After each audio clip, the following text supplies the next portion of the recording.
સુરતના પાલ ગામમાં કાસા રિવેરા રેસિડેન્સીની પાછળ મહાનગરપાલિકાનો કિંમતી પ્લોટ આવેલો છે. આ પ્લોટ પર જમા થયેલો આરસીસી વેસ્ટ હટાવવા માટે કોન્ટ્રાક્ટર દીપ સુભાષ ડોબરિયાને કામગીરી સોંપવામાં આવી હતી. જોકે કચરો હટાવવાના બહાને આરોપીઓએ જમીનનું ઊંડું ખોદકામ કરી માટીની ચોરી કરવાનું આયોજન કર્યું હતું. કોન્ટ્રાક્ટરે જયશ્રી ચામુંડા કાર્ટિંગના માલિકો સાથે મળીને આશરે 626 ટન માટી ખોદી કાઢી હોવાનું તપાસમાં બહાર આવ્યું છે.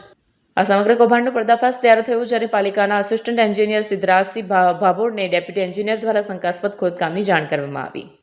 27 જાન્યુઆરી 2024ના રોજ જ્યારે પાલિકાની ટીમ સ્થળ પર પહોંચી ત્યારે ત્યાં ગેરકાયદેસર રીતે જેસીબી મશીનો ચાલતા જોવા મળ્યા. અડાજણ પોલીસે તરત ઘટનાસ્થળે પહોંચી 2 જેસીબી, માટી ભરેલી 2 ટ્રકો અને 3 ખાલી ટ્રકો મળી 1.60 કરોડનો મુદ્દામાલ કબજે કર્યો હતો. આરોપીની ધરપકડ બાદ હવે આ કૌભાંડમાં અન્ય કોઈ મોટા માથાની સંડોવણી છે કે કેમ તે દિશામાં પોલીસે તપાસ શરૂ કરી છે. અડાજણ પોલીસ સ્ટેશનના સ્ટાફે ટેકનિકલ સર્વેલન્સ અને બાતમીદારોની મદદથી તેને કામરેજ પાસેથી આવેલા અમન રેસિડેન્સી નજીકથી મુખ્ય સૂત્રધાર ગણાતો દીપ સુભાષ ડોબરિયાને ઝડપી લીધો હતો. સુરત મહાનગરપાલિકા દ્વારા આ ઘટના બાદ અન્ય ખુલ્લા પ્લોટો પર પણ નજર રાખવાની સૂચના આપવામાં આવી છે. અડાજણ પોલીસે ગુનો નોંધી આગળની કાયદેસરની કાર્યવાહી હાથ ધરી છે.